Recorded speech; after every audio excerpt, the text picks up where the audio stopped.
Assalamualaikum warahmatullahi wabarakatuh. Selamat siang.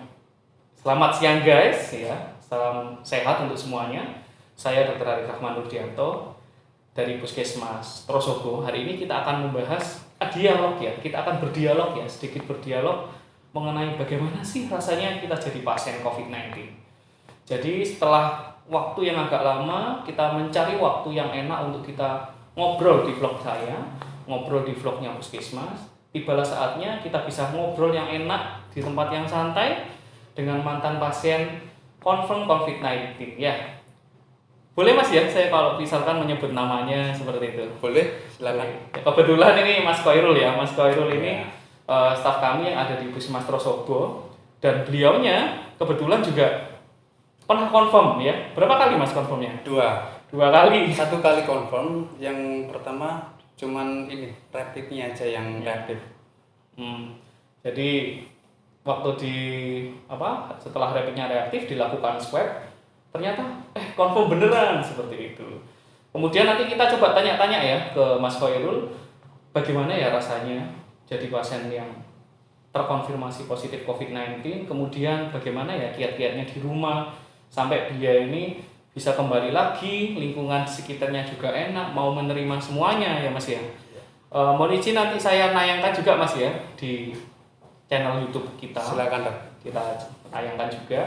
Kemudian misalkan ada pertanyaan, teman-teman bisa bertanya di kolom komentar, nanti akan kita isi, akan kita jawab. Dan misalkan Bapak Ibu atau teman-teman ingin, kita mau ada acara live sehingga kita bisa ngobrol langsung dengan Mas Khairul, nanti saya akan acarakan dan saya buatkan jadwal. Kita mulai hari ini, Mas Khairul? Siap. Ya, Assalamualaikum warahmatullahi wabarakatuh, Mas Khairul.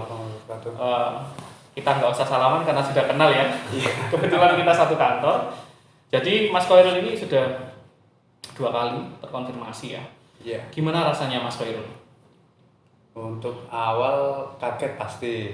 Tapi sebelumnya saya sudah menyiapkan diri bahwa saya suatu saat bisa jadi pasien juga. Karena saya kan kebetulan perawat juga. Ya. Kebetulan Mas Khairul ini perawat, guys. Jadi Mas Khairul ini perawat yang sangat sering sekali merujuk pasien COVID-19 yang terkonfirmasi, dan kita sering kunjungan rumah juga ya. Sering kunjungan rumah juga. Ya. Sering antar pasien, edukasi langsung ke warga. Itu langsung terjun lapangan. Jadi ya harus siap. Siap nggak siap harus siap karena itu resiko ya. Resiko sebagai tenaga medis, tetapi kita tidak boleh pasrah. Teman-teman harus ikhtiar juga untuk tetap pakai masker ya Mas Khairul. Ya. Gini Mas Khairul, pernah enggak warga itu mengucilkan Mas Khairul saat terkonfirmasi itu? Untungnya enggak. Kalau ada omongan, sempat ada omongan, cuman alhamdulillah enggak. Aman ya? Aman. Jadi sarannya Mas Khairul untuk ini nih, tetangga-tetangga yang kanan kirinya itu ternyata terkonfirmasi, sarannya itu apa ya? Bisa untuk teman-teman yang mendengar ini? Paling enggak tetap laksanakan protokol kesehatan. Yang pertama. Yang kedua, ya untuk tetangga-tetangga paling enggak harus aktif juga. Ada peran aktif dari tetangga. Misal kalau ada tetangganya yang terkonfirmasi, enggak usah dikucilkan. Kalau ingin pasiennya enggak sampai keluar atau apa, ya tolong dibantu. Mungkin untuk masalah makan atau apa, daripada nanti rame. Untungnya kan saya ada kamar sendiri, jadi saya masuk ke kamar, enggak keluar sama sekali. Isman ya waktu itu. Isolasi mandiri. Ya. Jadi teman-teman kalau bisa Mas Irul ya. Iya. Jadi wajib ya tetangga itu, karena kita itu tetangga ya. Jadi wajib membantu dan tidak boleh mengucilkan. Itu kunci pertama ya. Kunci pertama biar pasien itu cepat sembuh karena pengaruh psikoneuroimunologis ya. Jadi kalau orang stres itu sembuhnya susah. Jadi kita harus membantu tetangga kita seperti Mas Irul ini waktu itu lama ya Mas Irul ya, 2 kali isolasi. Yang pertama hampir lama ya, 2 bulanan. Nah, karena waktu itu harus swab 2 kali negatif waktu itu pertama kali, sehingga cukup lama. Dan alhamdulillah kami edukasi di warga, kemudian warganya mau ya untuk membantu Mas Khairul. Ya paling enggak lah teman-teman ini yang mungkin bukan tenaga medis ya dan tetangganya itu terkonfirmasi itu ikut membantu kami untuk mengawasi. Karena jujur saja kita sedikit ya Mas ya, petugas kita di puskesmas. Iya. Ya, seperti di Trosobo itu petugas kita sekitar 50-an, akan tetapi wilayah yang kita tangani penduduknya itu 95.000. Jadi bayangkan betapa capeknya teman-teman. Terus ini cerita lagi ya Mas Khairul ya. Kira-kira saat saat apa namanya Mas Khairul itu di rumah, kemudian katanya melakukan isolasi mandiri dan mematuhi protokol. Lah, gimana ya protokolnya itu ya Mas Khairul? Mungkin teman-teman bisa dijelaskan yang secara simpel tidak terlalu seperti SOP kita. Udah sih, cuman 3M ya. iya, cuci tangan, Hmm. terus jaga kebersihan. Untuk yang di dalam kamar isolasi paling enggak tetap pencahayaan udara dari luar harus Lancar ya, iya, ventilasi. lancar, sirkulasi. Masker pakai Masker terus? tetap pakai. Ingat pakai masker. Nah, lakukan kegiatan yang disenangi aja enggak apa-apa. Ya. Kalau misal seneng ngaji ya ngaji aja mumpung ada kesempatan. Biar nggak stres ya. Iya, untuk menghilangkan stresnya. Iya. Terus vitamin dapat nggak dari Vitamin puskesmas? kita alhamdulillah dapat. Ya, jadi kami di Puskesmas Trosobo kita beri vitaminnya. Kemudian kalau misalkan mau sempat pernah tambah vitamin nggak ya Mas ya? Sempat tambah vitamin sendiri. Oh iya sempat. Nah. Kalau saya ada mumpung di rumah memang sudah sedia vitamin, terus ada tambahan dari puskesmas juga. Oke, ya kemudian bagaimana ya support dari keluarga Mas Irul? Itu dari awal memang sudah saya bilang ke keluarga kalau suatu saat kena ya sudah enggak ada yang kaget. Ya, mungkin panik untuk di awalnya, tapi sudah setelah itu Ya? kita dapat support. Nah sekarang ini banyak yang masih bilang itu COVID itu hoax, COVID itu hoax. Ini banyak nih mungkin yang dengar-dengar mungkin ada ya Mas ya? Iya.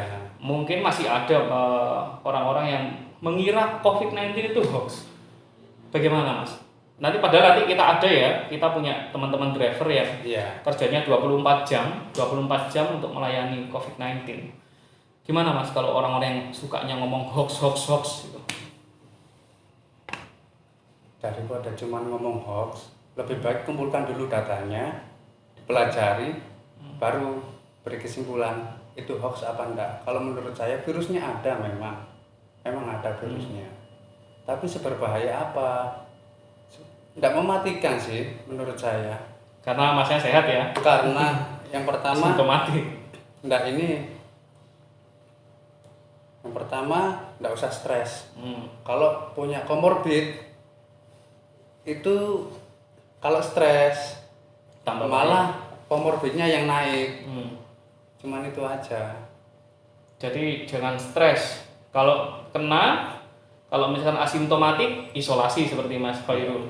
Tetapi kalau ada komorbid, hubungi dokter yang terdekat dengan Anda. Enggak usah malu. Enggak usah malu. Bukan aib. Ya, dan ingat penyakit ini bukan aib. Jadi penyakit ini siapa saja itu bisa terkena. Bahkan presiden yang adik kuasa, negara adik kuasa juga kena. Seperti itu ya Mas ya. Kalau itu hoax, nggak mungkin lah dia diisolasi juga seperti itu. Kemudian Mas Khairul, jadi pesan-pesan apa ya kira-kira untuk pasien atau warga yang melihat tayangan ini? Tetap jalani kehidupan seperti biasa dan patuhi juga protokol kesehatan. Terapkan 3M. Ya, 3M itu satu, memakai masker, mencuci tangan dan menjaga jarak sama orang lain. Ya, itu aja. cukup itu aja. Iya. Dan nanti jangan lupa kita ini ada ini Mas ya, kita kemarin ada pelatihan tentang vaksin. Vaksin COVID-19. Kita ikuti aja aturan dari pemerintah. Kita jangan menyebar berita-berita yang belum tentu kebenarannya. Jadi kalau teman-teman semua ingin tahu, oh vaksin ini berbahaya tidak, silakan baca jurnal yang terakreditasi. Bisa teman-teman cari di Scopus kah atau yang terindeks Sinta atau apa. Kalau nggak tahu itu Scopus atau Sinta, silakan cari di Google. Kemudian jangan baca-baca yang vaksin ini A B C D E F G nanti mematikan ini. tolong jangan berkomentar dulu di media sosial atau media massa, tetapi perkaya keilmuan Anda dulu, baru Anda boleh bicara. Jadi biar tidak seperti tong kosong nyaring bunyinya. Jadi kita itu jadi orang harus bisa memposisikan diri, Mas Irul ya. Iya. Membaca dulu, misalkan sudah cukup ilmunya, tanyakan pada ahlinya, baru kita berdebat seperti itu. Tolong jangan membuat keresahan kepada masyarakat, jaga jangan sampai membuat hoax, dan misalkan nanti ada program untuk vaksinasi, dukung program dari pemerintah. Tidak ada pemerintah yang ingin membunuh rakyatnya. Jadi pemerintah itu semuanya ingin rakyatnya itu sejahtera, sehat, makmur. Itu saja. Mungkin ada pesan lagi, Mas Irul? Oh iya, satu lagi. Satu lagi. Ya tolong kalau misal ada pasien yang terkonfirmasi atau positif COVID, jangan dikucilkan. Support terus. Support terus. Support.